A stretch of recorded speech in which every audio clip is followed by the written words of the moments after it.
And we're recording. All right, good afternoon, everybody. I'd like to call to order the February 2nd meeting of the Board and Financial Subcommittee. Here, President Casson's here, and Trustee McNally's running a few minutes late, so we have a forum. We're going to go ahead and get started. First is public comment on non-agenda and agenda items. Do we have any blue cards? No blue cards. We have no blue cards.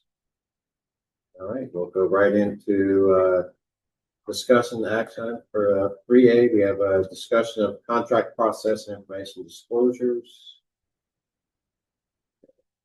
That would be Bruce Cazares and Kelly Cook presenting. All right. Hello. Great. I guess I'll get started. Kelly Cook, the Director of Purchasing. Thank you guys for having me. Contracts. What I wanted to start off by saying is since 2009, I've been with the district and I've seen the contract process quite far along the way. That doesn't mean that there are some inefficiencies or areas of potential work on honing in on some better practices and procedures, but it's come a very long way. So I just wanted to start off. I think we're in a good place. So I wanted to talk about the process in whole. My involvement in the process usually begins after a department or school site has originated a contract at their site. So by that time, they're hoping that they've already worked with their constituents, their community members, anyone that they need to in order to ensure that they want this contract to move forward to the board for approval. And that could be including departments here at the district office, and services most definitely, and also budget to ensure that there is a budget for this contract moving forward.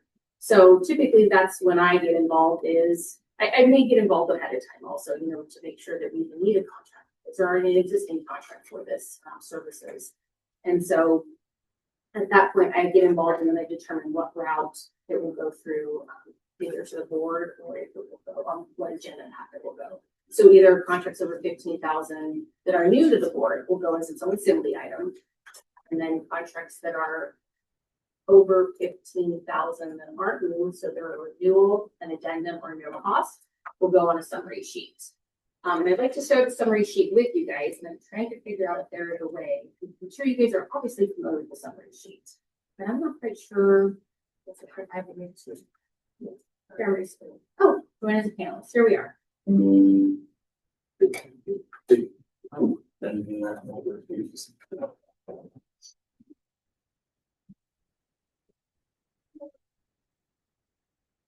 All right.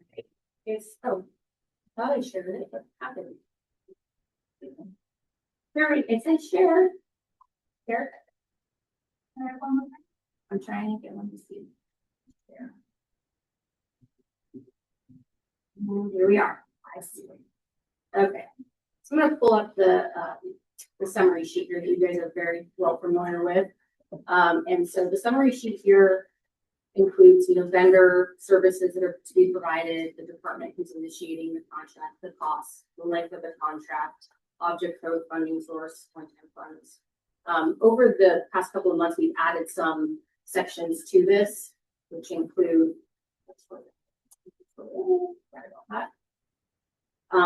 including restricted versus unrestricted. So that's newer to the board agenda, which is very important information. I also understand that there is some recent requests to add a section here. Anyways, this isn't working correctly. If it is a legal obligation that the district must comply with these services. So I just recently included that. It's just informed that this is something you guys would like to see on there. And so moving forward for the next board agenda, that will be on there. It will be either a yes or a no. And this includes a description of services, a consideration, eval matrix, and obviously benefits and do or addendum. So basically, when someone has a contract to go to the board, I determine which route it's going to go. Let's go on track 1, which is assembly, the main item by itself.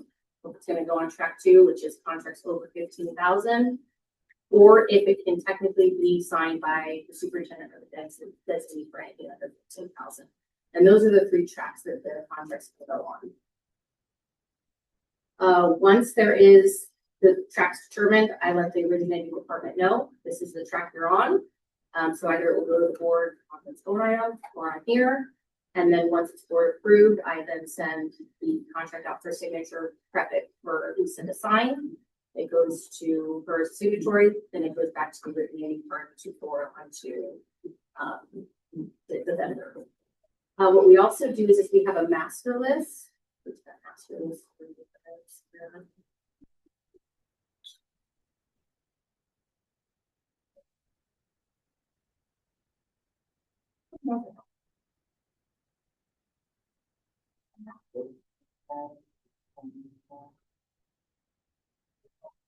Sorry, so many screens are in the master list.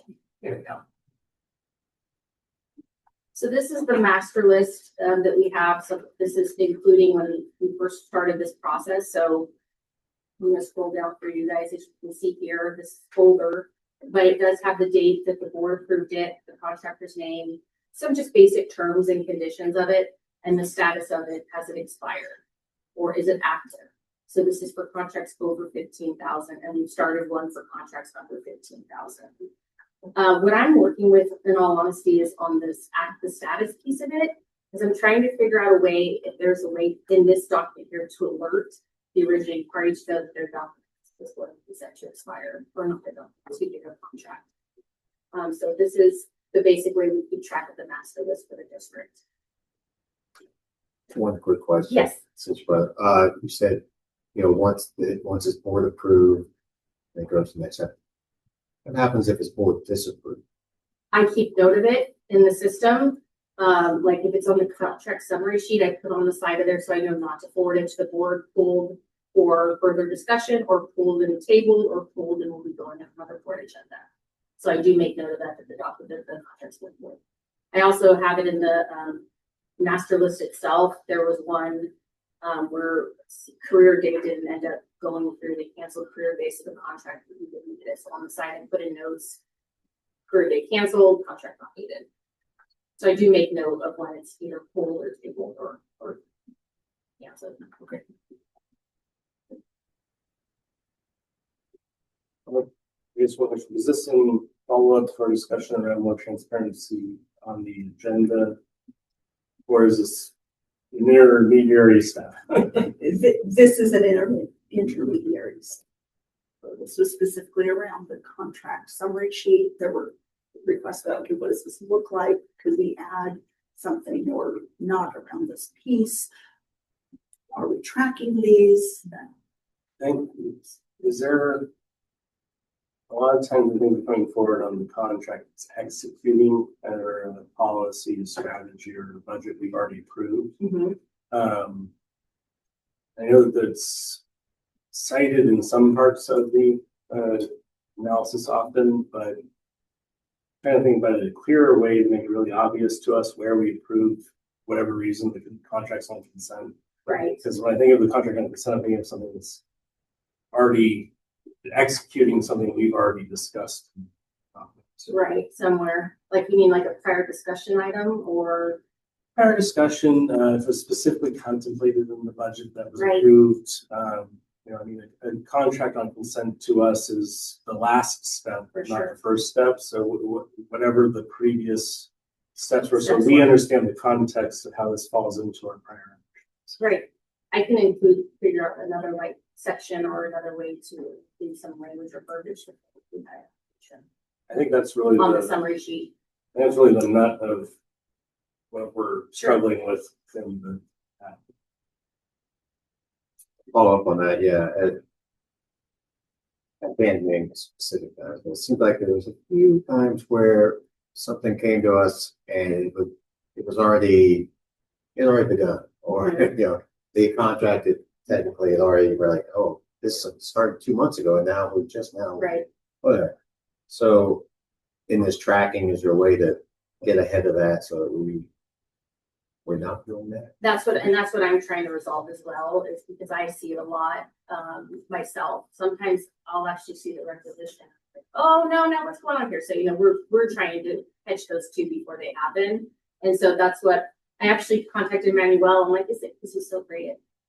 Things how we can get into a spreadsheet and create all these different things. So I'm like, no, is there a way you can create like a section here to where it's gonna alert someone that their contract's gonna be expiring?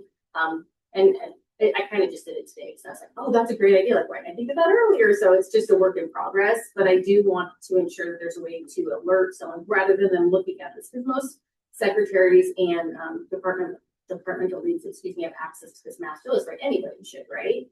And so instead of them having to scroll through everything, if there's just an alert in here that will say your contract's expiring soon, and then have an email go to them or something like that. I can manage it too, but I even might forget, as best as I try to keep on top of that, I might go, uh-oh, you know what I mean? We're not trying, it's not purposefully, but so I'm working with the manual on thinking if there's another way that we can alert when the contract's expiring. And then looking ahead also, like the sheets we use for the board, upcoming agendas. What was on last year? Will it be on this year? And reaching out to those departments and those heads and sites for saying, is this going to be becoming for, due for this coming fiscal year? I wanted to talk to some of the processes that cross collaboration between different departments have come up with how we tighten some of that up, like the field trip forms now being online. What we used to see in the past is, like you're seeing on here, like this, the sixth grade field trips. We used to often not find out about those until right around the time, or the sites would have already signed. There are a lot of those things that have been cleaned up, and especially with having those now on Droplet. Those go to Kelly before they go to anywhere else, so that she sees the Those contracts ahead of time. Yeah, so there are a lot of things like that where you would have seen after the fact. That's a pretty common one right there that we would see where sites are moving forward thinking it's a site expense, so they can just sign it and move on, and that's not actually the case. Yes. So I know Luce is pursuing a modified version of the zero-base budget, which by its very nature means we're re-justifying everything that we're putting in the budget. Relying on, even in our working setting agendas, relying on previous year's items kind of goes counterintuitive to that approach to how we're changing our budget. So I think starting bringing that philosophy further into our operations, and she's doing it from the perspective of the budget proposals we're looking at, but as we're looking at implementation of that budget next year, I think it's going to be really important for us to not use, prior action, future assumption as we're moving forward. And I think a bit to it. Chair Kirby was saying about the, like, sometimes we'll see it at the board even a month or two after it's already gotten there. I feel like some of that's because sometimes the contracts are continuations or supporting to something else we've previously done. And so being able to tie together this change of the zero-based budgeting, so we're not assuming everything's really going to be the same. Right. But then also enabling our now even more limited resources to still be able to rely on us being able to take action on it. Because we knew it was done from the zero basis, we knew it was already pre-justified, and we knew it was already pre-approved, and we could see it, will become really important to our efficiency and effectiveness next year. Did you have any other suggestions on process improvement? Not at this Anything you're time. saying from your side? Not at this time. I'm always looking. I'm always reaching out even to other districts in California what their processes and procedures are. So obviously this is as we move forward, more developing more for sure. I just appreciate all the work on it. Yeah. Thank you guys. All that. Thank you. Okay. We'll move on to 3B, discussion of other post-employment benefits action, evaluation reports.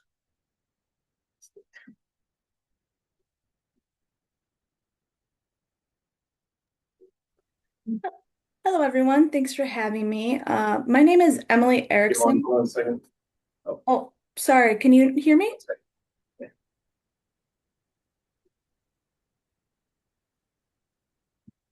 Sorry, can everyone hear me? We can't hear you. Working on the audio. Oh, okay.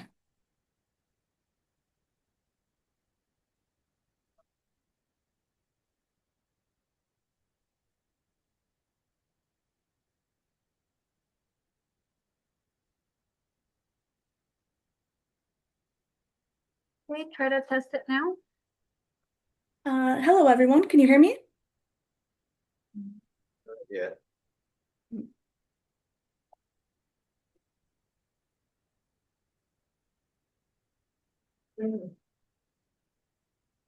Yeah, we must.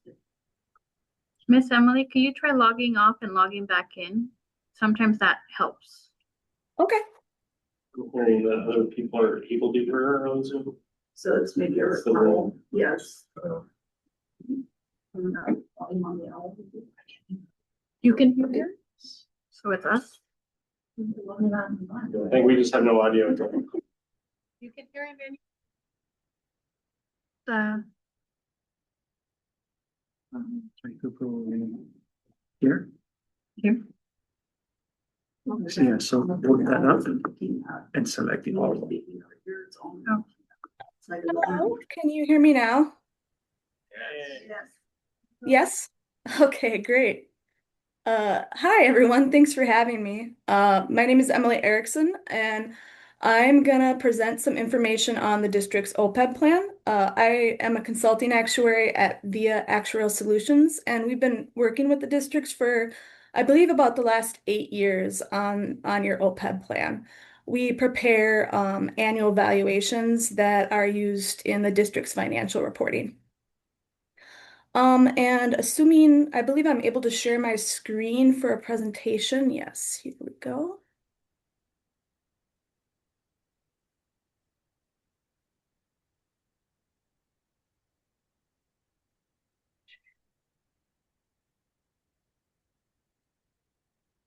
Okay. Can everyone see this presentation here? Yes. Okay, perfect.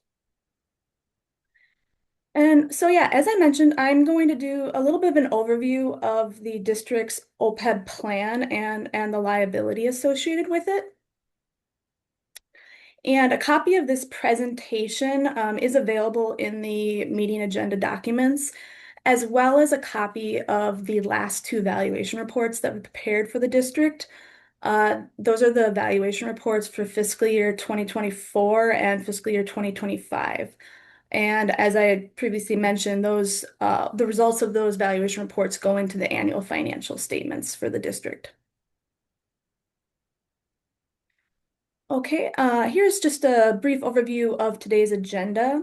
First, I'm going to start by giving a little bit of background on OPEB in general.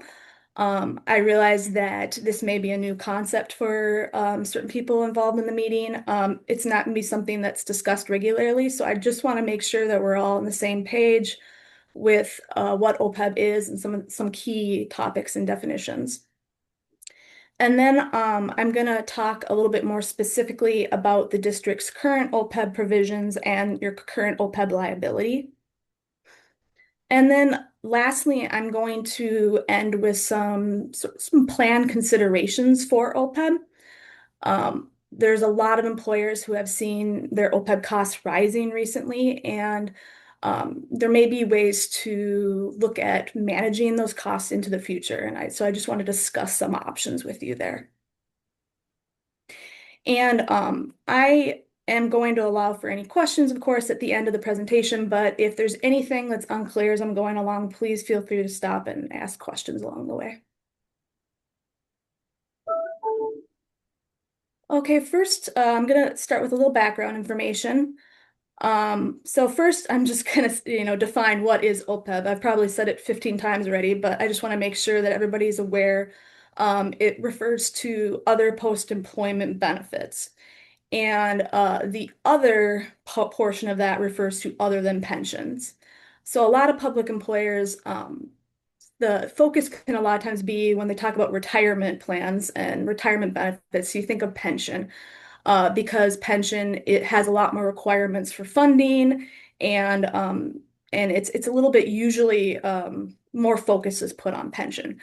So sometimes OPEB can be a little bit more behind the scenes, and maybe not, it's not always a topic of discussion.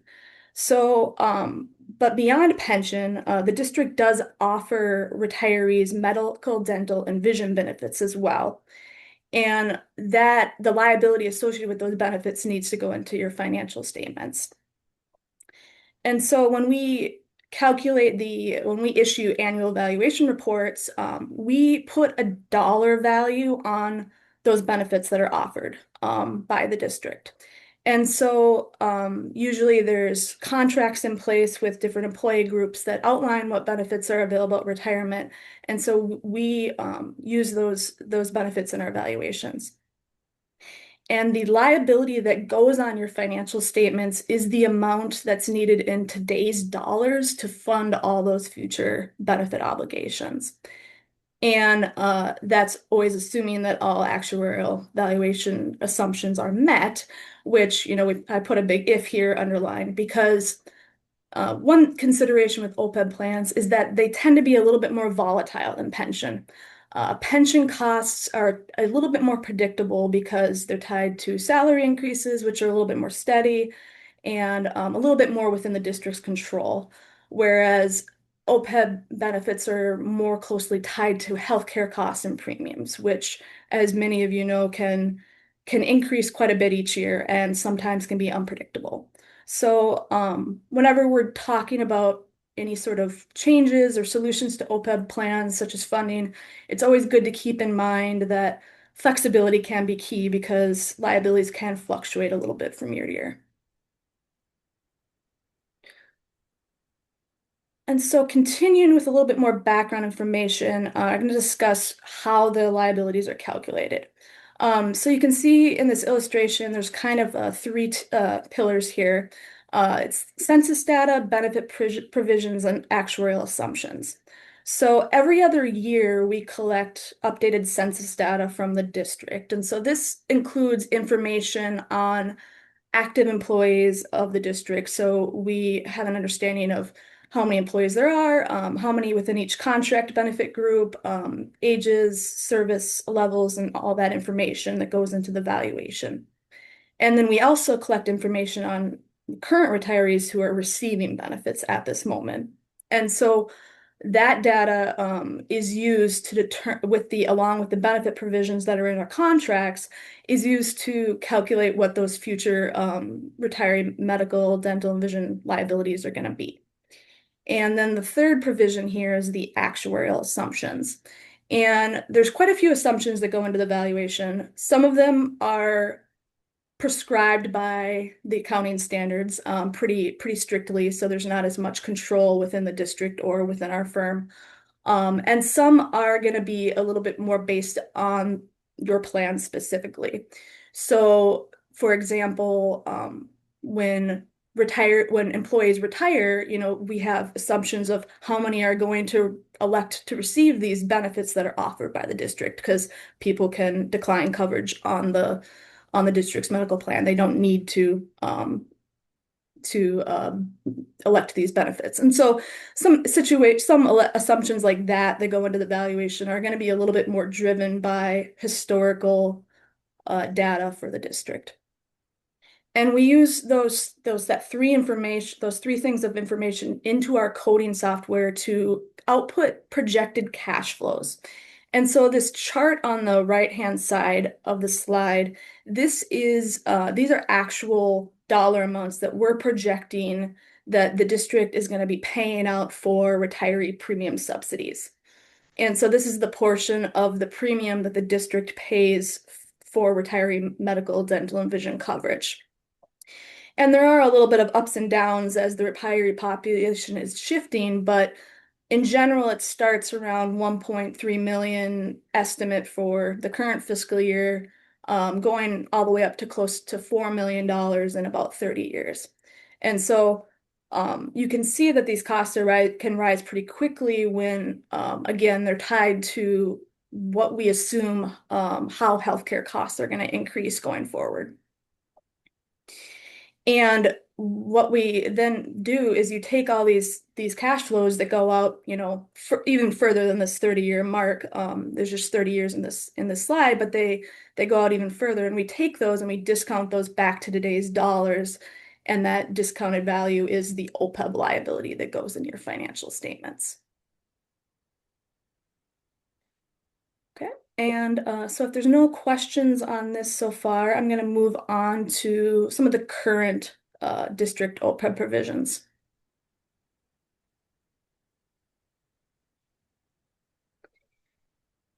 So these are the current benefits that are offered by the district for retirees. Within our report, there's two different types of medical plans that are offered both to active employees and retirees.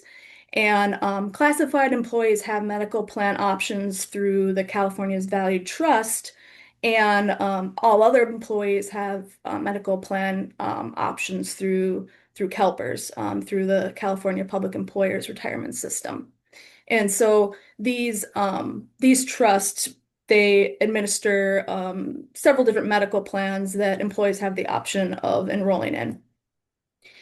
And upon retirement, the contracts through the district, they have a provision that that you are going to provide a portion of the medical, dental, and vision premiums for retirees. And so currently, for most of the employees, they're eligible for retiree-only medical, dental, and vision premiums until age 65. And so there's no subsidy for spouse or other dependents. And the subsidy is based on that single premium at retirement. So, and then the retiree has to pay the future premium increases. So, for example, if the premium at retirement is $1,000, and then 1 year later the premium goes up to $1,100, the district is paying for that $1,000 that it was at retirement, and the retiree is paying for the additional $100. And so that's how the benefits are set up. There are a couple caps and stuff in place, but for the most part, most retirees are receiving that benefit at retirement. And then there are some retirees who are eligible for post-65 subsidies as well.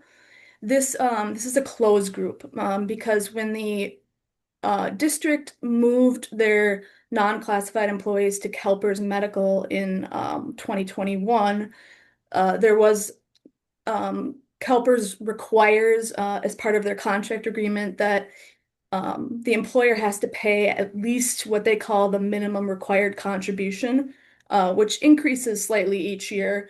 And that is the amount that they are required to provide towards employees and retirees. That's the minimum amount that's provided to retirees. And the district was able to set a vesting schedule so that essentially no future retirees will be eligible for that subsidy, but anyone who was retired at the time had access to that. And so that minimum required contribution is $162 in 2026. The district opted to kind of do a phase into that amount. When you first contract with CalPERS, you can phase into that contribution amount.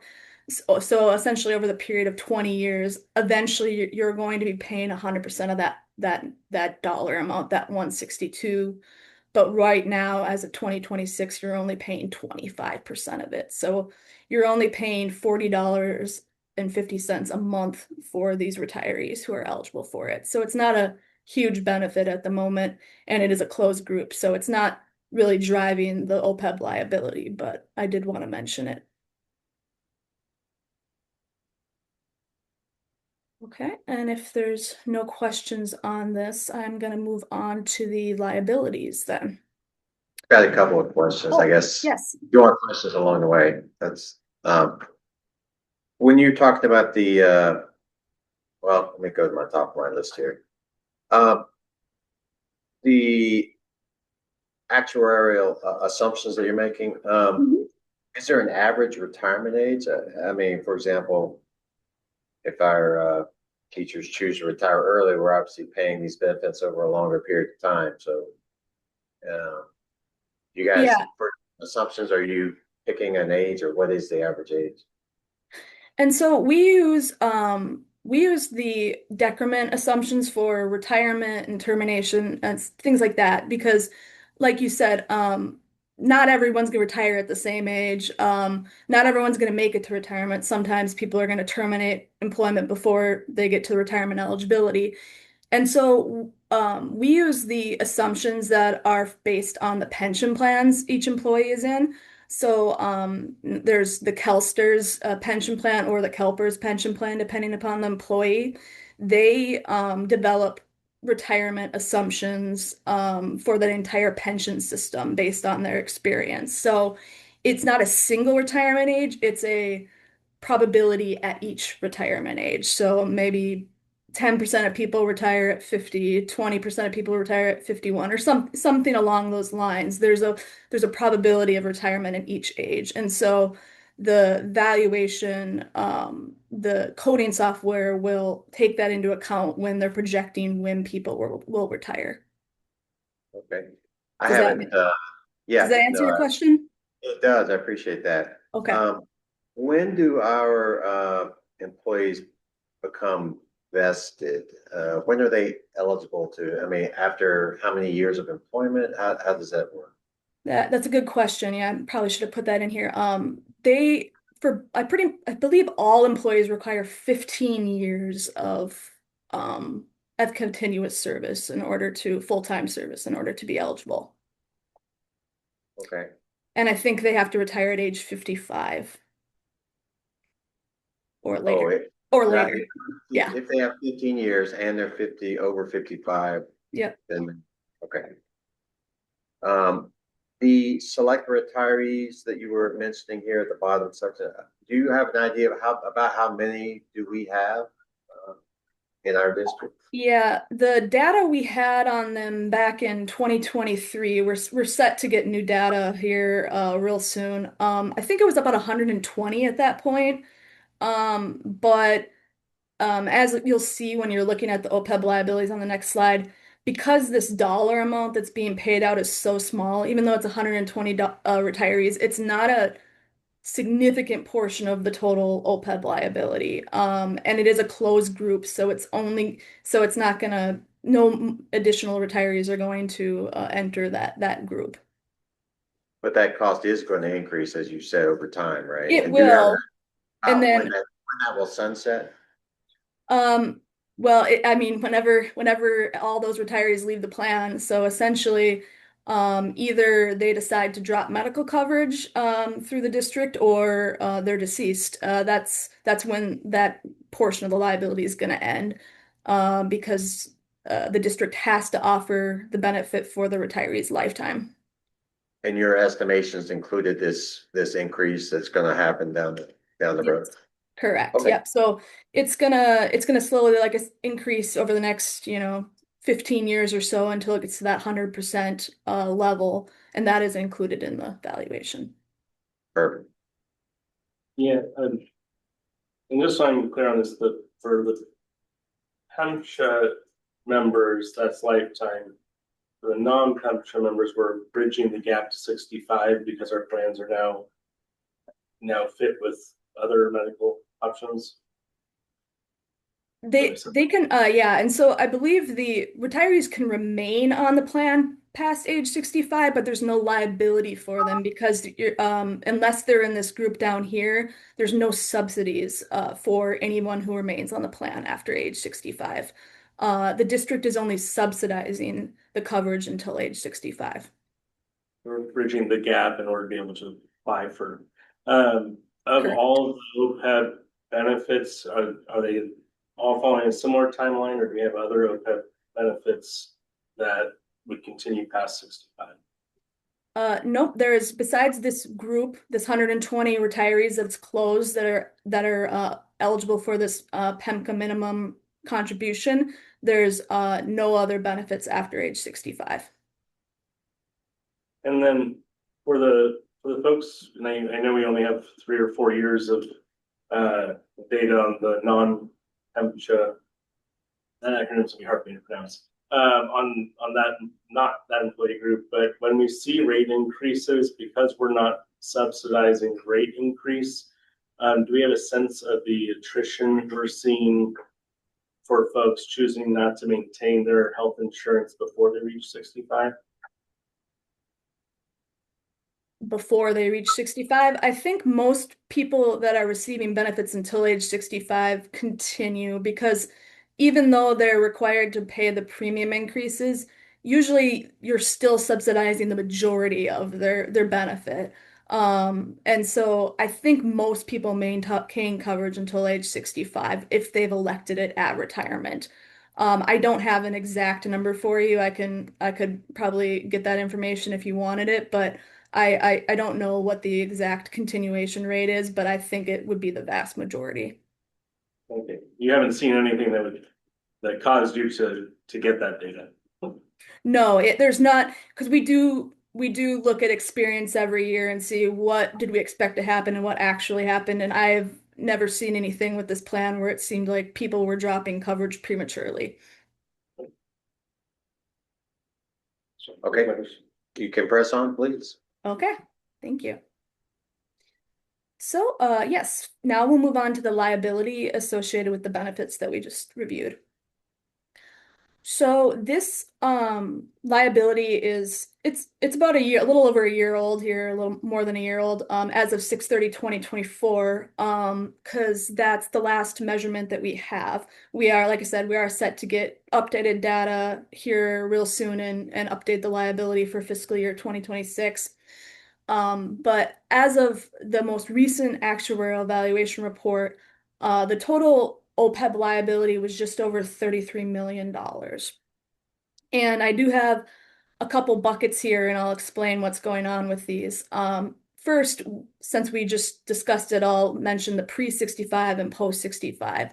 So in this table on the right, you can see, as I mentioned, pre-65 accounts for over 90% of the OPEB liability. So even though there is quite a few retirees that are eligible here, the cost associated with the pre-65 plan is increasing at a much higher rate than the cost associated with the post-65 plan. So it's gonna continue to be probably over 90% of the liability going forward. And so that is where the majority of the OPEB costs lie. And then so you can see that the pre-65 is about 30.6 million of that 33 million.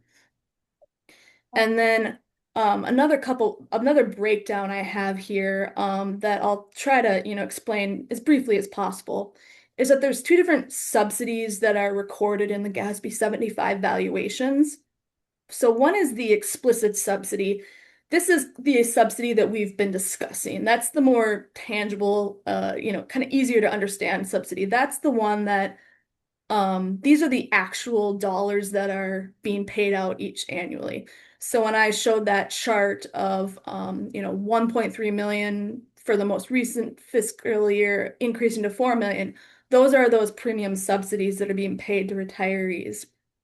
And that is definitely the vast majority of the liability. It's over 2/3, 68% of the liability is that explicit subsidy liability, and that's 22.5 million.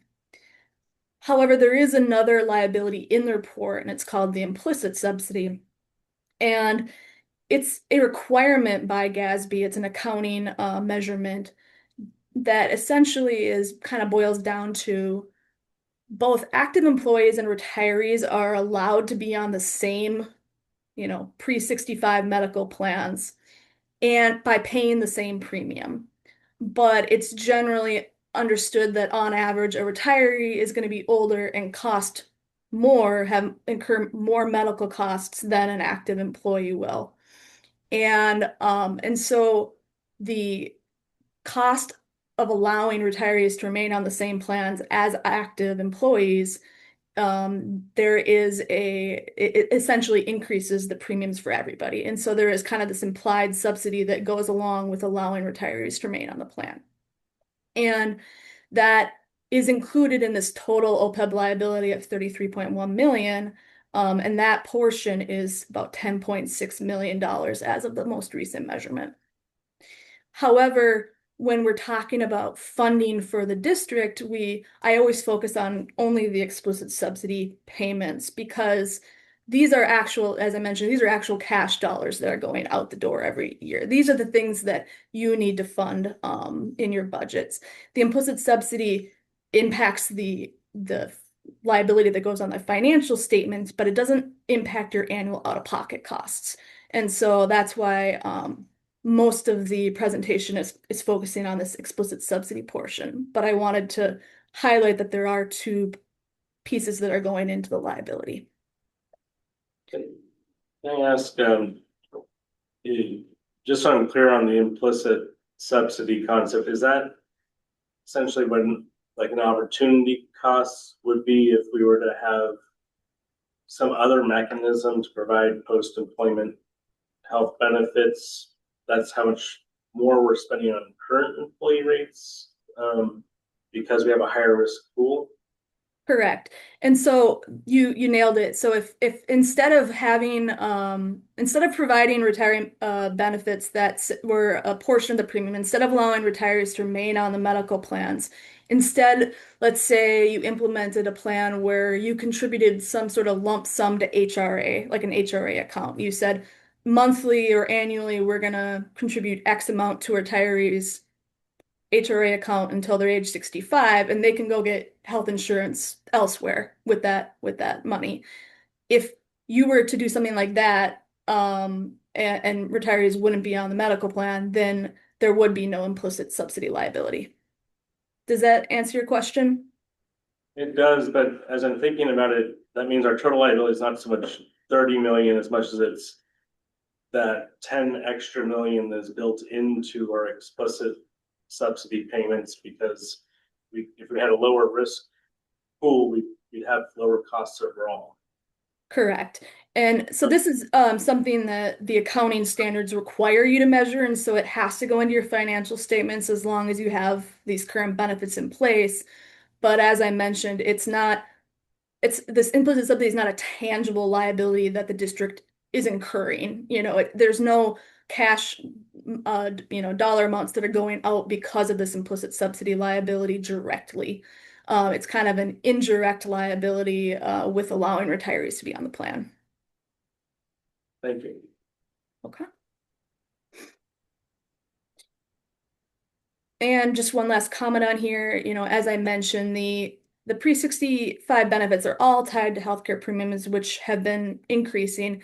And so a part of our valuation assumptions, I'm not sure if I mentioned that, is we do assume those costs are going to increase each year. We have a healthcare trend model in our valuations that assume they're going to keep going up. And so that's part of the reason why you're seeing, those annual projected benefit payments going up each year. And that's the majority of the reason why they're going up for the district specifically, because all of your costs are tied to premiums. Okay. If there's no more questions on this slide, I'm gonna move on to one more slide on the OPEB liability. And this is just a table that is the numerical representation of that chart I showed you on the second slide, that the blue bar chart that was going up from 1.3 million up to 4 million. And so these are the actual dollar amounts that we're projecting for the next about approximately 10 years. And it should be noted that, like I said, that they don't include the most recent updated census data. We'll update that soon. So there could be some changes here based on changes in the population, and also any changes in premiums over what we expected. But as of the most recent valuation, you can see that, just over the course of 10 years, you're adding about $1 million almost to the cost of your premium payments for retirees. And the district is currently financing all of these, is my understanding, just from general assets. My understanding that there's no like special account or trust that's set up to finance these benefits. And so that's so these have to be financed from general assets each year.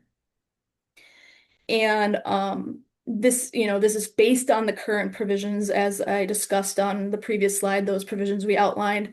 If any plan changes or if there's any changes to the plan in the future, it could help lower these costs, or at the very least, maybe slow the growth of those costs, depending upon how the benefits are set up. Before you move on, just looking at these charts, so there's a slight downtick from this year to next year, and then an increase after that. What's the accounting for the downtick? And so a lot of the benefit, as I mentioned, is associated with retirees who receive subsidies until age 65. I did see that downtick and I looked into it, and I believe there's a large portion of retirees that are turning 65 in the next year. And so a lot of retirees will be dropping off the plan, and not enough active employees are projected to retire to replace that population. So essentially, the total retiree population is supposed to be lower next year than it currently is. Okay, thanks. Similar question, just to be clear, this is us paying for folks who are currently retired. This is not us paying into account for the actual accrual of the liability for people that are currently earning this benefit this year. So these are the projected payments that we expect you to make for retiree premium payments. It includes people who are currently retired and people who we project to retire soon. And so it takes into account both active employees who are near retirement and current retirees. But it doesn't have any sort of accrual for current benefits in it. It's just pure what we expect the cash flows, the out-of-pocket costs to be for the district annually. So like right now this year, we have a lot of employees who may not retire for 5, 10, 15 years. We have the liability of them working for us right now, and this is a benefit they're earning today. This doesn't account for us having the funds available to pay for the benefit they've earned in the future when they draw on that. This is just us paying for past liabilities. I think I'm answering my own question. Yeah, no, I know what you're asking. Yes, you're correct. So when you're looking at the total OPEB liability, we assume, if you keep accruing that liability, say we had no other changes and we're just gonna say, how is this liability gonna change? You would add in that accrual that you're talking about. You would say, oh, the current active employees are accruing benefits towards their retiree benefits, and the OPEB liability would increase at that accrual rate. But for these projected benefit payments, that doesn't include any sort of accrual. These are just benefits that have been earned. Okay. Does that answer your question? It does. I mean, to me, it strikes me as that we're essentially borrowing future funds in order to offer current services if we're not accounting for it. But I have a feeling that's part of the conversation we're getting to in a minute. So, well, so these are like I said, these are actual cash dollars that are going out. So these are what we expect the cash flows for the district to be. And so yeah, you're not financing anything right now. You're not financing anything above those numbers. But if you were gonna start financing for future benefit payments, you could finance those future costs through contributions to a trust or another account. But right now, these are kind of just what we call like the pay-as-you-go costs associated with retiree benefits. So yes, I agree that currently there is no financing for any future accrual of benefits. Does that answer your question? yeah, I mean, I'll harp on it more when we get to the trust part. I can offer a comment on this. Yeah, I think we're having a little bit of a preview for the trust conversation right now. And so this slide is kind of focusing on what's currently happening. And then the next section I'll say, how can you change that essentially? If you want to make changes to how things are financed, then we can have, that conversation. But this is kind of Sorry, The go ahead. question that, well, the question that clarifies the question I'm asking is, all of the benefits that are being paid for this fund are for teachers and staff that were with us previously. It's not accounting for any of the current services we're providing. I try here. So the way I think about this is there is the amount of our budget that we've set aside, and we're cutting checks for this in the current year for current retirees for their current health and welfare that we are obligated to pay them based on CBAs for retiree benefits, right? So it's current year cash out the door, the checks are getting written out to current retirees. The other part of it, I think of it as there's a promise that we've made, and there's a value to that promise that we've made to retirees upon what we're going to give them upon retirement. It's that value that then becomes the out year expense and causes some of that growth that we're seeing. So that's the part where we're not setting anything aside yet for that extra value, that promise that we've made. We're only paying year by year what comes due based on the current health and welfare costs, based on our current CBAs, based on the current employees. So the other part of it is that preview piece, right, of what we can do if we had, for example, an irrevocable trust to be able to fund some of these things. And I want to get to that conversation. One clarifying question on the post 65 employee group. I'm not going to slaughter the acronym again. My understanding is that there might even still be in whatever that agreement was in 21, 23, that current employees who actually reached 50 years of service could still join that group. I'm not expecting you to have that necessarily ready, but if we could clarify if there are any employees who are still with us that would be able to still retire into that group, I think would be important. That PEMCA post 65 benefit was only for people who were retired prior to 2021. So no future employees are eligible for that benefit. Or no future retirees, no current employees. Fine. That's a good clarification, and I have a feeling we'll be following up on that. Okay. After. Sounds good. Yes, thank you, Liz, for helping out. That was a good description of what's happening. And so yeah, that's a good way to kind of put it. This number is kind of the financial reporting number that goes on the financial statements. And these are kind of the actual cash flow payments that are going out each year. These are the actual checks that are being written. And so there is a little bit of a so these are the numbers that you have to pay out regardless of what else is happening. And then on top of that, you could consider ways to finance those future benefits they're going to be incurred.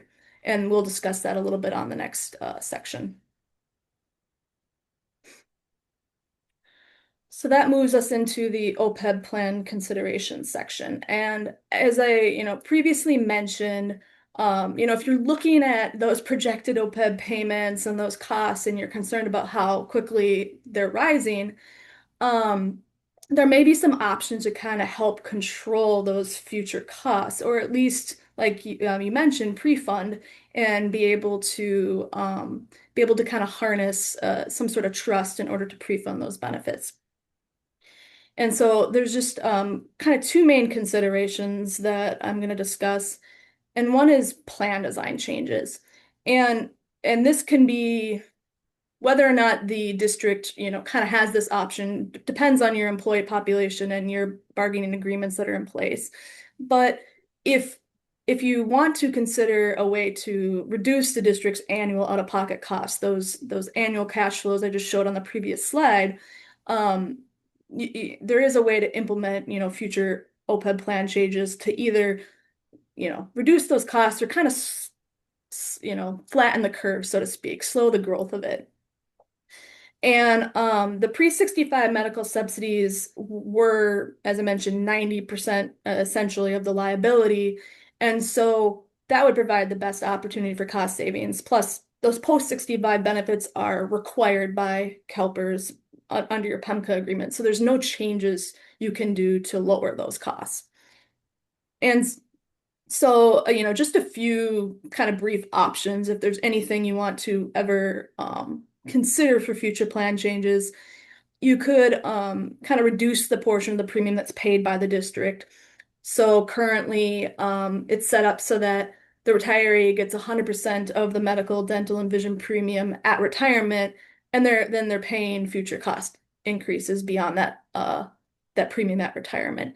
There is an option to essentially lower that amount. Instead of saying we pay 100% of the single premium, you may pay 90%, 80%, 75%, something like that. That would produce some cost savings going forward. You could, establish some sort of cap on the premium payments. So say you're concerned about how quickly healthcare costs are rising and you say we can't keep just doing attached to the single premium. Maybe we want to say up to a certain cap. So 100% of the single premium up to $2,000 or a month or something like that. So that as healthcare costs increase, at some point you're going to hit that cap and then the increases are going to stop. And so that's just a way to kind of slow how these costs are increasing in the future. Another option is kind of moving away from something that's based on the premium, which can be a lot more volatile, to something that's more of like a defined contribution, sort of like a flat dollar. So instead of saying, excuse me, instead of saying we're going to base the premium on 100% of the single premium, we say we're going to let you pay for the plan you want up to, and we'll give you up to $1,500 or something like that. And that would be the number going forward. There would be no increases from year to year on that number. And so that's a way to like kind of help control your budget a little bit more, because when things are tied to healthcare premiums and those costs are increase at unexpected rates, it can be a little hard to budget for.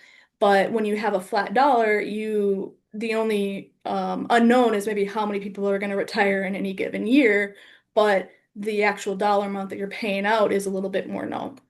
And so those are kind of ways that you can either help lower costs or maybe make costs a little bit more predictable going forward into the future.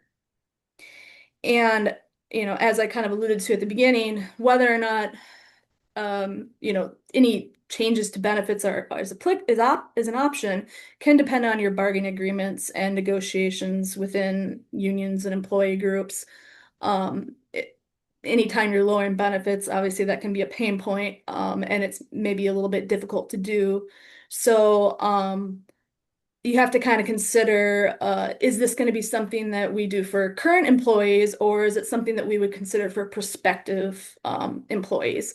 And so by what I mean by that is you can have a provision in the contracts that say all the benefits that we previously had will keep for anybody that was hired prior to the date of the new contract. Say it's July 1st of 2026, but anyone who's hired after that date, we're going to offer X benefits instead, something that's at a lower level.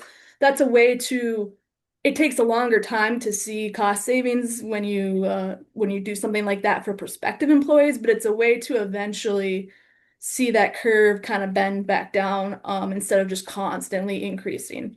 It takes a while, but it is something that can set yourself up in the future for lower benefits without ruffling a lot of feathers within the current employee population. And then moving on to the topic that it seems like everybody wants to discuss, setting up an OPEB trust. And so establishing an OPEB trust is not going to lower those retiree payments, those annual costs that you saw on the previous slides. But whenever the district contributes to a trust, you can harness investment earnings on those contributions to help finance those future benefit payments. And so that's where we recently discussed, well, yeah, we're paying these out. We're only kind of thinking annually, like, oh, this is the check I need to cut this year for retirees. This is the check I need to cut the next year.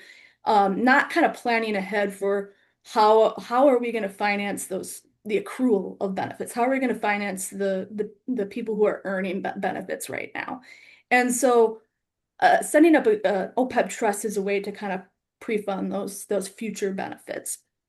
And it has another benefit of also kind of offsetting some of your OPEB liability for financial reporting.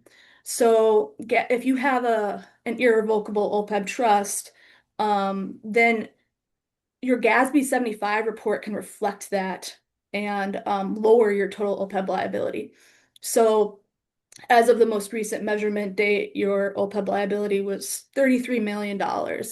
So say you establish an OPEB trust and you get a lot of funds in there and you work it up to $10 million. I mean, that's very aspirational.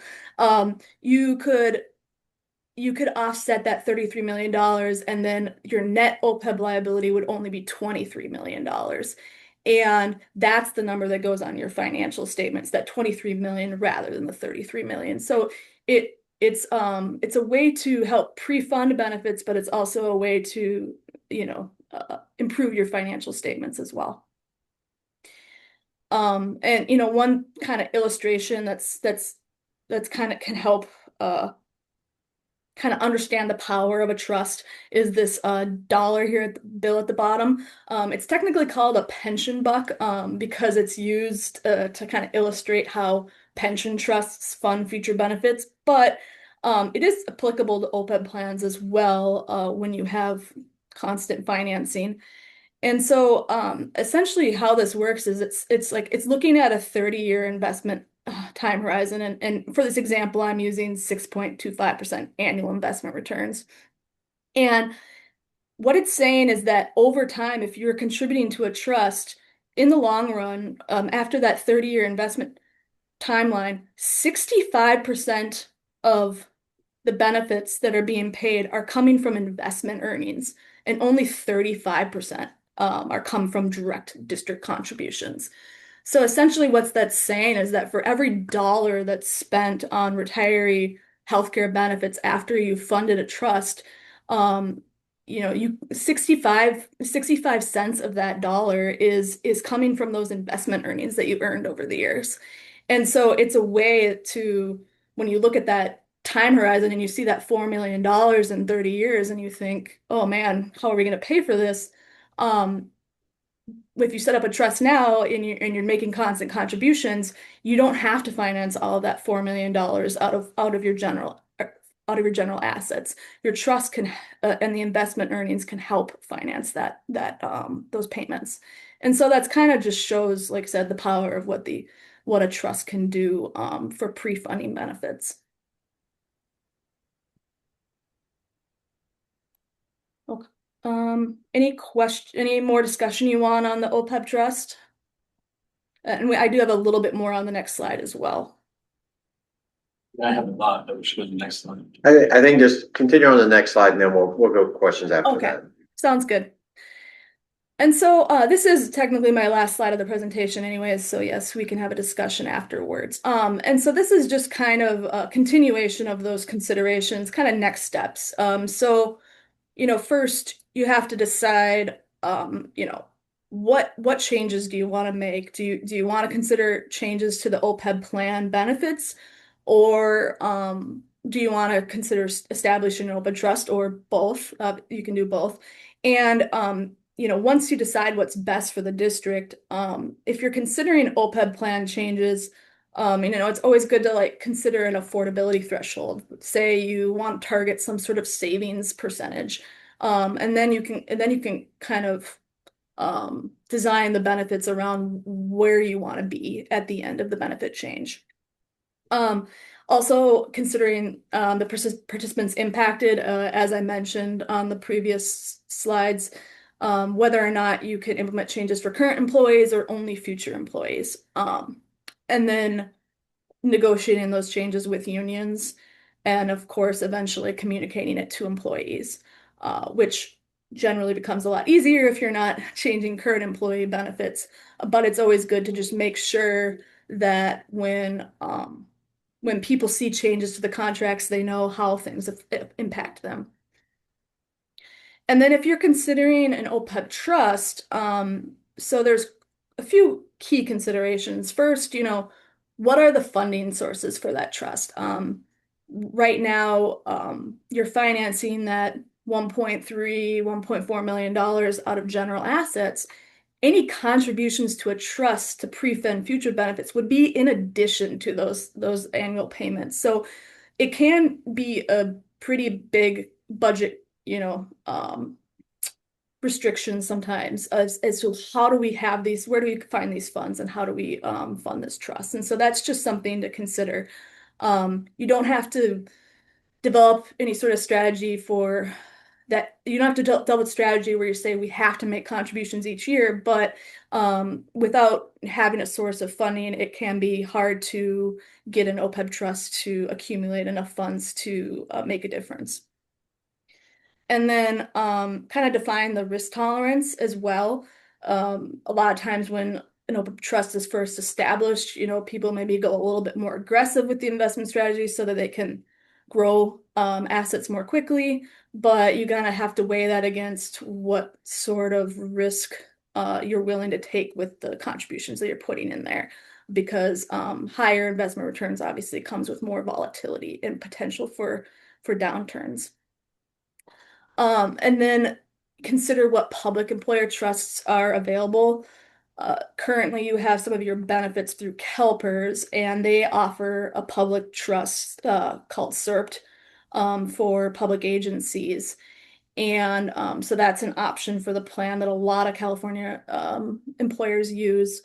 And then also there's trust options through PARS. And that is I believe I actually just learned this today from Luce, I think, that the California School Boards Association, or the CSBA, apparently has partnered with PARS for many years in offering kind of an OPEB solutions program. So that could be another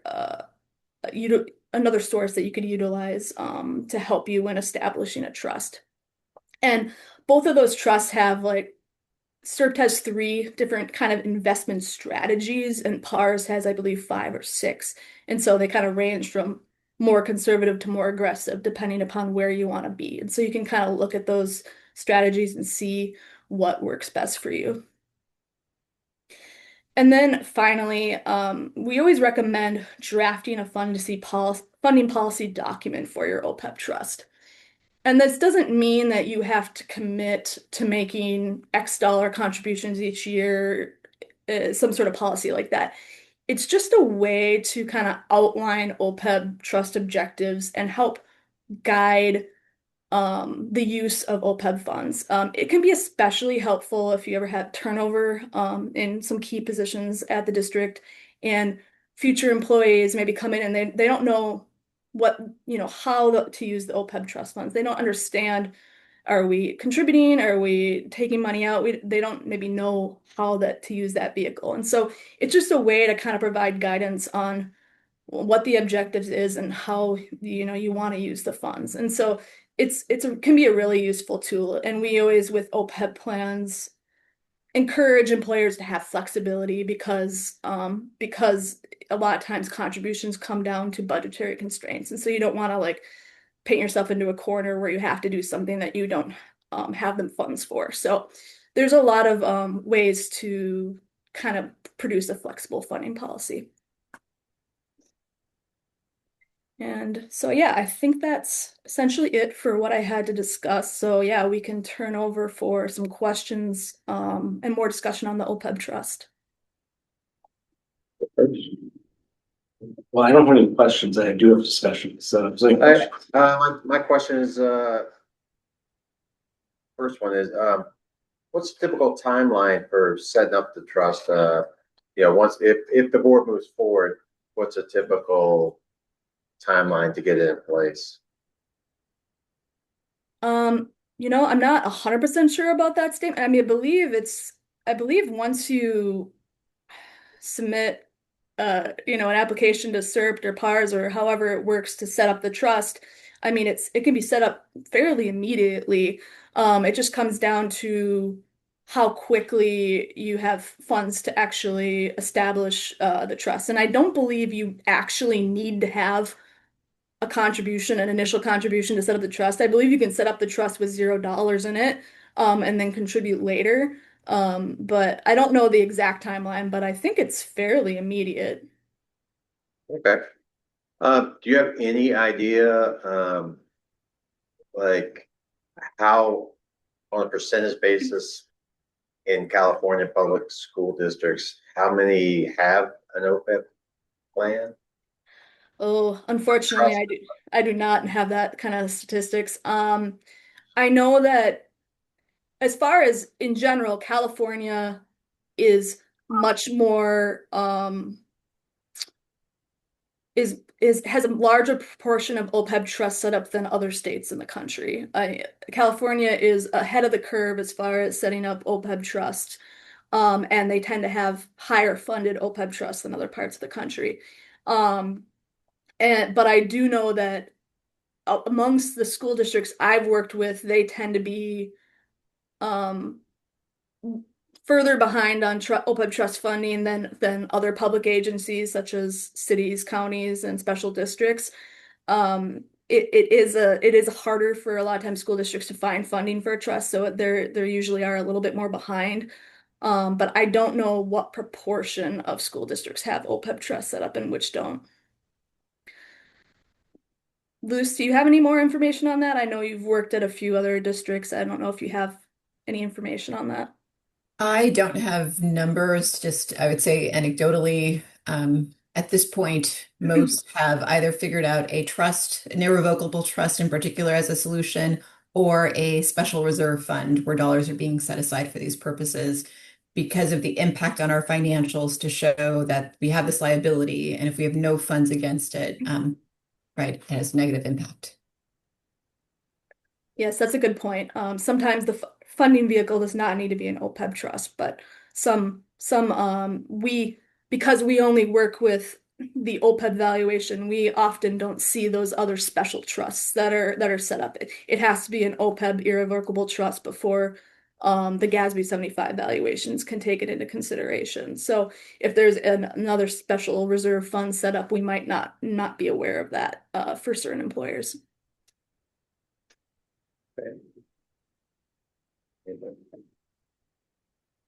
All right, discussion.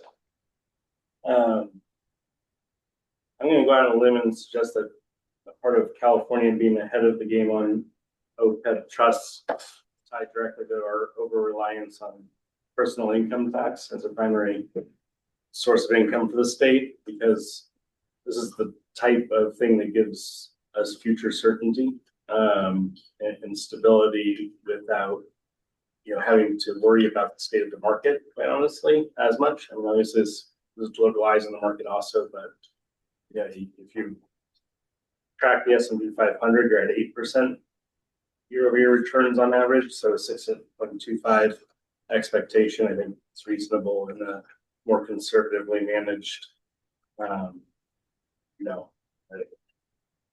trust account. In this case, investment pool. I mean, I'm strongly supportive of the concept of of us pursuing what it would look like to put a trust in place, in part because there's a very appropriate philosophy of focusing a majority of our current year dollars on our current year students, and not having this trust in place doesn't put us in a place where we're able to actually account for the expenditures we're making current year, because we're leaving that entirely to future years to pay for those benefits. And the trust is a way to actually put the funds aside in the current year for the liabilities that you're accruing that will become absolutely 100% required to be paid liabilities in the future. So, as a mechanism to ensure that we're properly accounting for the current year's expenditures, the trust helps with that. And then you look at the benefit of them getting investment returns and being able to have that type of interest and compounding interest help support those future expenses. I think it's just a very logical place for us to go. I'm not OPEB plan changes to me is not as beneficial, and not so much because of there not being potential savings there, but I think of the uniqueness of being in an organization where you're going to retire with then a defined income, retirement, and you're already in a place where you're absorbing all of the increases in, in plan costs after the first year, and bridging that threshold to 65. That creates an amount of uncertainty that, it concerns me for our ability to attract employees who have worked and earned the right to have that certainty in retirement. And I'd be concerned about if other districts especially are continuing to offer that certainty, our ability to retain especially experienced teachers that are maybe closer to retirement and are considering those types of things. So in the specifics of it, now there's one area where I am interested in exploring plan changes, and that's specifically if there's a way to get the same effect of bridging that from retirement to 65 period without having our employees in the same pool as our retirees. I can definitely see this is where I think ASB and some of these new, the newer accounting models are helpful, because by us seeing a $10 million valuation for that implicit expense, like that poses the question to me of, is there a $5 million solution that could create the same effect for our retirees while bringing down our overall current medical costs, current benefit costs for the current employees by making the risk of the pool, more attractive for the insurance markets. I don't know if there is, but that's where I would be most interested in exploring within our plan changes. But I think the trust is an absolute necessity for us to look at in order to really start making sure that we're accounting for our decisions today, not leaving them for the future boards to have to pay. There's agree. there's one piece I just want to speak to about the plan change comment you made. I just want to make sure you're aware before you go down any sort of plan changes that CalPERS medical plans through your PEMCA contract, as long as you're in CalPERS medical for your non-classified, they do require the employers to allow retirees access to the medical plan.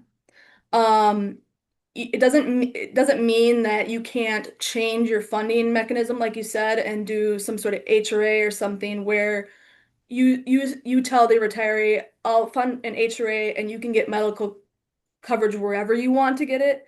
It doesn't need to be CalPERS, but they still have to be allowed to access the medical plan. It is a requirement through CalPERS. And so while it would probably greatly reduce the implicit liability because fewer retirees would remain on the CalPERS plans when they can have options anywhere else, but it wouldn't completely eliminate it as long as you're still with CalPERS Medical. I just wanted to make sure you're aware of that. I appreciate it. I think that's the type of nuance I'd want to learn more about if we were, if we went that direction. Yeah. No, I agree. I am definitely behind looking into this, establishing a trust and figuring out what we need to do, next steps for the district to bring back to us the choices, obviously you mentioned PARS and CERBT and our risk tolerance and just establishing the funding policy that would, or the policy document that would help us move forward with that. I'm totally behind that as well. And yeah, and I just want to mention too, if you want to move forward with any of these options and you need additional help from our firm, we can look at different projections for the trust based off of different contribution policies if you have something in mind, or we can help you draft a funding policy document. I did ask, I did send a couple examples, just sample policies to Luz because she asked for it. And so she does have a couple like sample policies of what that would look like. But if you wanted us to review anything that you put together or anything like that, we can certainly assist you in that. That'd be great. Any other comments on this? Trust sounds good. Plan change, not good. Well, I had to provide both options. I knew that this meeting was going to lean towards the OPEB trust, but I had to throw both out there for you. Yeah, I mean, we do have contract negotiations coming up with our union groups, and Director Zans will be heavily involved with that. There will be options, I guess, that will be brought forward regarding this. So, anything else? I'm just concerned about the time right now because we do have closed session guests. Yes. I let them know that out there. Ready now? I am, well, if there's nothing else on that, hey, thanks again, Emily, for your time, and I appreciate the presentation. Yes, thank you. It's nice meeting you all. Have a good day. Thanks. Next we have facilities master plan. The progress update.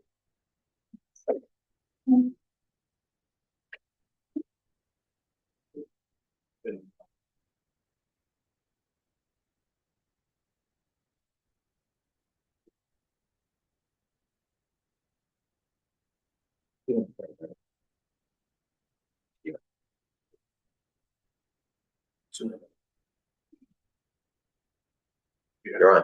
All right, thank you all for having us today.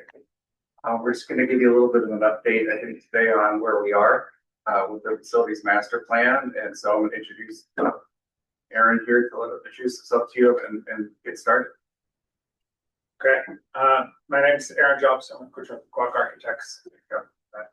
Yes. As Eric said, we're just going to kind of give a quick update. So I'm going to go ahead and share.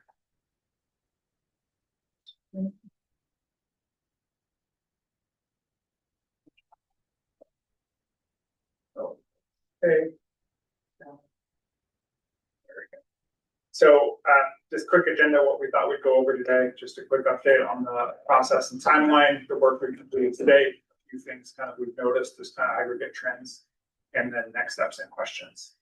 I know we're a little behind schedule, so I'll try to go through this relatively quickly, but feel free to tell me to slow down and ask follow-up questions. So I'm just going to, first few slides are the same slides we use at every meeting to introduce this process. So we always start with this slide, which is sort of why are we doing this? Why are we asking people to participate in this process? And that's really because the quality of the school facilities matters to the quality of the education. And essentially we need input from the community to understand what the needs are at each school site and how to best use the funds that the district has to. So we always also explain a little bit what we mean by master planning, that we're starting at a very high level, defining the general parameters of projects, what the cost is, what the budget is, where it fits on the site, what the general level of prioritization is. But when the board decides to move forward with the project, there's more engagement around the programming, there's more engagement around the design. And that's really to just try to keep the conversation at a pretty high level, but let them know this is the last chance to have it happen. We also talk about the relationship between the facilities master plan and the bond implementation plan, really to kind of drive home the idea that the master plan is inherently aspirational and will identify more need than the district has the funds to fill, but we want to always kind of be keeping a longer term vision and building towards that, and also providing the board with good information and the team to provide good information on recommendations on what to spend the money have. So we identify a bigger picture with the facilities master plan and then select projects from that to match the funding that we have available. We also do that through a lens of equity. So understanding the educational facilities guidelines as a benchmark to make sure that we talk about what each elementary school and each middle school / high school has as facilities needs, and that we're looking at how we want to meet that at each school site, understanding that each school site is starting at a different pace, has a different existing conditions, and it's going to need different levels of investment to meet that. So our job is really to figure out how many boxes we need to put in underneath each person to reach that same level. Make sure that we kind of explain that. This is our kind of quick diagram of the overall process. So most of the time we're using this to talk about this with school site committees and convey to them where they fit into this process, that they're a critical part of us gathering input from faculty, students, and parents to integrate into the process. And we get additional input from district teams, from the educational facilities guidelines, but also folks like special ed, technology that branch across all schools. And then we're bringing that information to the board as a recommendation, or emphasize that our job as the professional team, but also the job of all the site committee members, is to provide good information so that we can provide the best recommendations to you all as possible to make decisions. So this process that we're in right now, we completed the master plan update in 2023. Generally, these are always considered a living document that's intended to be updated to respond to changing conditions. Generally, that's on like a 5-year time cycle, but as we've been saying, more has changed than usual in the last 3 years, so we need to come back early. And our job here is really to update for the major things that have changed since 2023, like the projects we completed under Measure C and G, the changing elementary school configurations, the 7-12 campuses, and updated demographics. This is kind of our overall schedule where we started, and then we adjusted that a little bit just based on, essentially, it's always harder to get things scheduled at school sites than we think going into things, and we want to make sure that we had a chance to talk to everyone. We ended up with a few more meetings that we initially had anticipated at a couple of the sites too, just to make sure that we got input from everyone. So right now we're looking at hoping to complete this process by the end of March, which we'll talk about a little bit what our plan is between sort of now and then. So what we've completed to date is we've completed almost all the site committee meetings. So for most of the school sites, that's meant two school site meetings. There are a couple that we've only had one at, and a few that we had none because nothing has really changed, primarily the charter schools, where their conditions haven't really changed much. So we met with principals, confirmed that was the case, and then we'll just be updating things based on the feedback we got a few years ago. There, so you can kind of see that in Ridgeway as well. And we have 2 more meetings remaining this week, which are second meetings at both Lincoln and Valley. We're also been working on updating the educational facilities guidelines. We had a couple of meetings with the cabinet to kind of talk through that based on some feedback that we got, really just refining a couple things on the elementary school level as far as what the basic facility requirements are there, and then identifying now that we have 7-12 campuses, so what additional needs do we need to reflect beyond the middle of the high school needs that we reflected last time. We've also had a detailed meeting and a kind of follow-up with John Fisher around special education needs, kind of vision for that going forward. And that's all being incorporated into the capacity analysis. And then we'll revise the text of the educational facilities guidelines in the final draft. Well, that capacity analysis process, there's kind of 2 main inputs into that process. One is just how are we using the spaces right now? So we've been getting kind of marked up site plans. I think that's the one from Burbank. As an example from principals for how spaces are being used now. What does that configuration look like? Understanding where there are special ed classrooms and where there are general ed classrooms, so we load them appropriately. And then looking at the demographic information, which we get the report from SCO, and then we got some additional information from the manual that kind of match that with current conditions. So that's kind of what we're using to put together that. And then we'll actually be providing a little bit more detailed information on how that capacity was generated. It's really the same process we used before, but part of the requirements for Proposition 2 for state bond funding is to have a facilities master plan that's been updated in the last 5 years. And there's some specific requirements for that, especially around capacity analysis. So essentially, we should just show our work a little bit more and tweak a couple things around how that capacity is calculated. And so we'll be moving that as an appendix to the FFP. So there'll be detailed documentation for how we got to that number that we're planning to, and it will comply with those requirements. So this is a lens we're kind of looking at for this process too. For the most part, the process we have in place and the content is more than is required by the state, but there's a few areas we just need to kind of tweak that documentation. So a couple of things that we've kind of focused on or heard most consistently across the elementary school sites. I think continuing to plan for TK and kinder facilities. We have 3 campuses where there's ongoing design and construction projects to provide those, but at the other campuses, they still need them too. So that's a pretty high priority. We've been really working on planning with John Frischip for sort of integrated and distributed special ed programs and having flexibility for how those, from a facility standpoint, to support those programs, have the facilities essentially not be an impediment to locating those programs where they need to be. So having some flexibility with that too. And then fencing and security are always a high priority too. A lot of work has been done on that moving forward too. So part of our process there is just talking about what's already in process.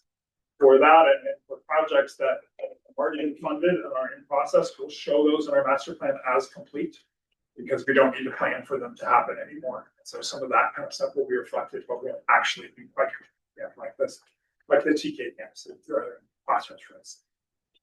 At the middle school and high school, I think a couple of things that we discussed really about planning for 7-12 campuses. One of the things that we talked about with each of the campuses and settled on as our approach for all of them is kind of creating what we describe as kind of middle school neighborhoods. We don't want to have it as a separate sort of school within a school, but everyone felt that it was important that there was kind of an area where all the middle school core classes are, that those students could have sort of a home base, and that also have an outdoor gathering and play area. One of the things we heard consistently was that middle school students still need a place to play in a way that high school students don't. And so having that, but also having that located in an area where it's not disruptive to the other classes is an important consideration that we heard like from the Santa Rosa team and the Montgomery team, especially that are kind of to that part this year. And then the other real issue was around athletics. And, even beyond student counts, we have more teams when we're running 17. So how do we accommodate that? So what we really kind of settled on with an approach there, we talked about we could just build a 3rd gym on every campus, but that's not really probably very feasible. So what we focused on was if we have 2 gyms and both are prepared to host events, with the smaller gym maybe being set up for the middle school events where a lot of the small gyms are really just set up as practice events, maybe adding a couple of those bleachers, making sure that it's got scoreboards and things like that. And then also having a couple of fitness rooms, so sort of weight room, mat room, fitness room stuff that you can use for classes, that you can use for workouts and other things that support athletic programs. And then having a multi-purpose room on each campus that can also be kind of an accessory athletic space and give a little bit of flexibility. Montgomery and Pioneer both have spaces like this right now, but the other high schools don't. So kind of that was the general approach that we talked through with each school and decided that was a good kind of planning model to use. Highest priority items that we heard about, fencing and access control continues to be a high priority. There is a lot been implemented, a lot in process for that. Continuing to replace portable classrooms with permanent classrooms wherever we need them. Classroom modernization was interesting to notice is that's a little lower priority now than last time. And I think some of that's just reflective of the HVAC and roofing and some of those basic things being addressed in a lot of campuses.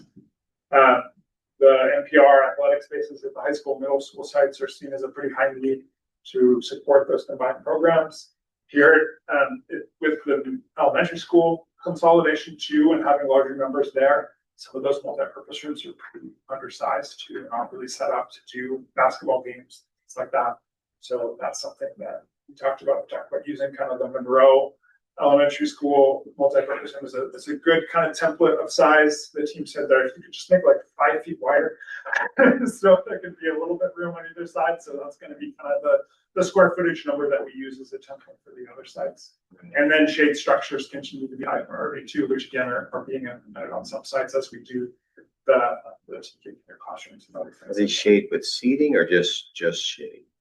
Oftentimes with seating too. Oftentimes it's like an outdoor lunch area. Yeah, we typically bring tables in for lunch and things like that. And then also what's kind of not on here, but is something that is highlighted at high schools is all access restrooms, kind of that supervision area around those. They love those Montgomery bathrooms, so kind of replicate that. Yeah, I should put that on there. And then this is our kind of overall schedule, which I realize now is probably too small. But let's zoom in on. So this was this kind of timeline we put together at the beginning of the year to talk about kind of how do we get this done. So one of the targets that we had here was to get updated enrollment numbers, which we got a couple weeks ago from Manuel. We've been completing the site committee meetings. We are also kind of drafting these updates right now. So right now we're kind of right in here with the target of this Friday, having that initial draft that we will deliver to our cost estimator. And then working towards one of the things we're still working on scheduling is some student input meetings for the 7th and 8th graders at Montgomery and Santa Rosa to get their input on some of what that experience has been like and how we can better support that going forward. So we're hoping to get those done, maybe this week or next week, so that we can incorporate that into that feedback too. And then one of the things we're also working on is community survey sort of input. Last time we had done kind of community meetings at each high school site where presented things, but we really didn't get that good of participation in that. It's just tough to do that, to get that. So what we talked about is trying to figure out a way where we can have that happen digitally and asynchronously, so people can, review the plan and provide input on the schools that they're interested in. So we're still working on kind of the format of that. Once we get the draft done this week, then we can kind of set that up. Hopefully get that format, that input. Between now and our next big milestone, which is a board study session, which we're targeting for March 5th. And that would be dedicated to this to kind of present that draft facilities master plan for input and discussion by the board. And then that gives us a few weeks to incorporate that and put together the final draft and present that for approval on March 25th. That's kind of the timeline that we're working on right now, and what our next steps are. Just back up real quick. You brought up the fencing security portion of it. Give me a rough idea of percentage that we're done with that right now. 50%? Oh no. I mean, we're designed on most every school. We're done at, almost at Santa Rosa. We're done at Montgomery.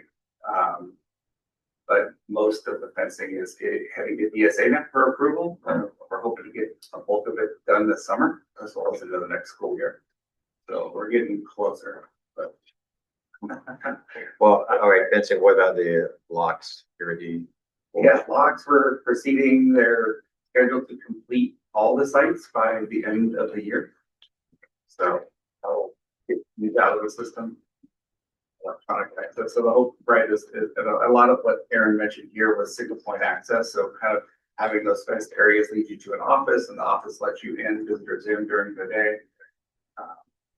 Yeah, having that security. That was still a high priority among sites. So. Is it possible to get this presentation uploaded? So I know it wasn't on here, but yeah, just so if somebody wants to click on it later, they can look over it. Absolutely. We have a study session coming up, so I'll save most of my comments for that, but I think you're going in the right direction, especially with the athletics breakdown I saw there. That's definitely a lot of what I've been hearing. And encourage a similar format for the athletic fields. How many baseball, how many football, track, because I noticed we don't have the same number on every campus. Don't need a response, but for the study session, I think understanding that would be great.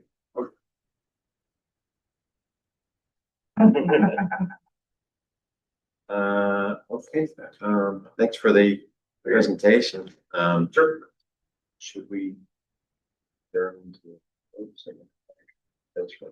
I just suggest we cut E because we can get that later.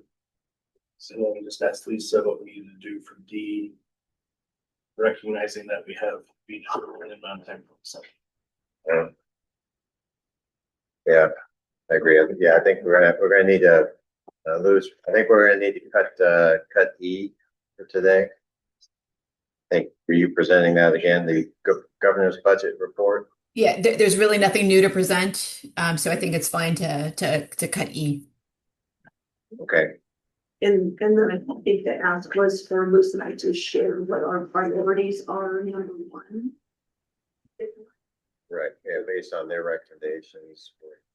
The only thing about big math that I wanted to bring, just I know that Mr. Pine had said specifically, you guys don't have a plan, you need to have a special board meeting within 24 hours of it. I just wanted to reiterate that perhaps he obviously hadn't seen your presentation prior to making his comments. So I just want the public to know that, yes, we do have a plan for our initial, I just want, can you confirm that for us that, Yes, we have had a plan for many, many months. It is the first thing that I did when I started with the district was to focus on cash. So we have a plan in place. We've had the plan in place. The county knows about our plan. When I came up with the plan, the two people that I sent it to were Mike and Sarah over at the County Office of Ed. And so we are, I'm very insistent that we will not be in a position where we have to rely on others for cash come June. And that's what we've been very, very careful planning for.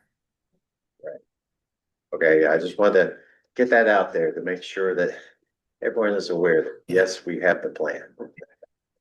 There was no need for a special board meeting because we've had a plan in place. Yes. Exactly. All right. Man, I suggest we get a little bit more on the kind of priorities and approach for just 2 or 3 minutes. Okay. Okay, sure. So Luce, do you want to kind of recap our discussion the other day? And then I think we can bring back our detailed plan at another earlier meeting. Okay. Sure, and I'll be brief. There are two areas of the FHRA that tend to be my favorite ones to focus on in that initial round of how are we going to do better, right? We are a system, we are a complex system. We're always in continuous improvement. That is what we do. It's section 3 on budget monitoring and section 19 on position control. Those are the areas where we are in wonderful company across the state of California, if not nationally, of school districts, places, these being two places where we can do better, and we know this. And we're always active. We're actively intentionally trying to do better. What I like about the FHRA is that with these two sections, it sort of gives us a place to focus on explicitly, right? So we can report back out. Here are the areas that we're reporting on. These are two places that are just great. In order to do better on budget monitoring and updates and do better on position control, we are forced to do better in all of the other 18 areas. And so it allows for quite a bit of leverage when we focus on those two areas because we have to do things better in some of the other ones.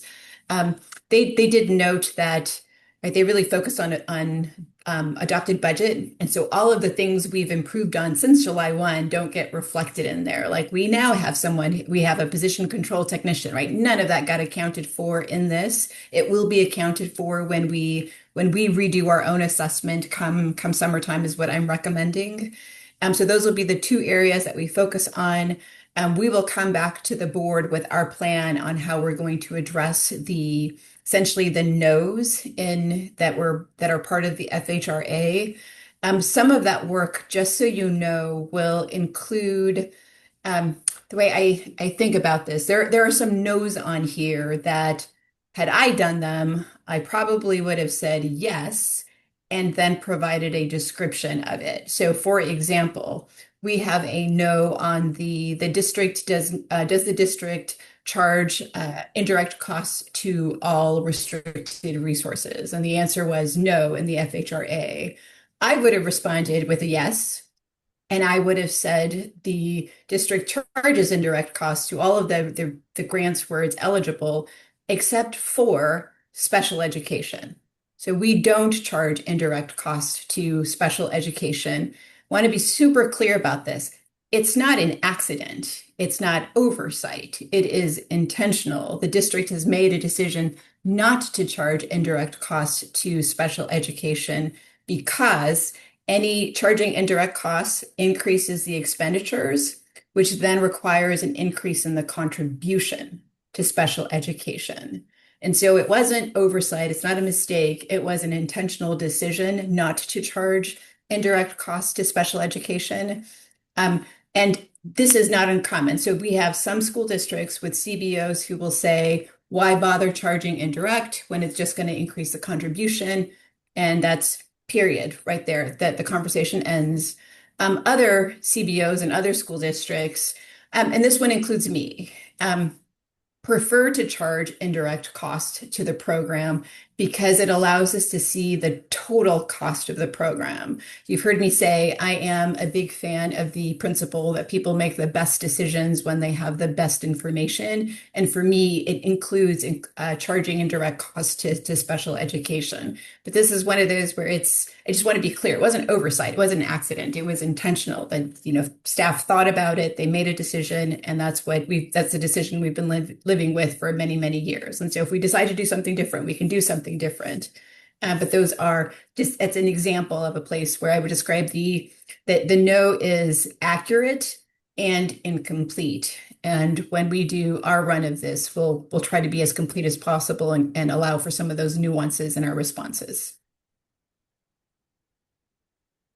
I said I was going to be brief and I went on longer than intended, so I'll stop now. That was great. Anything around? All right, I appreciate that. Thank you. Liz. Appreciate the report My on pleasure. that. Thank you. All right. Well, with that, we're going to adjourn open session. We'll go to closed session and I'll report back after that.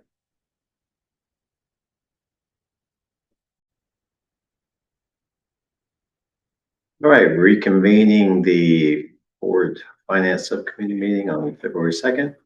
We have no items to report out of closed session. With that, we will adjourn the meeting. Thanks. 6:17. Thank you.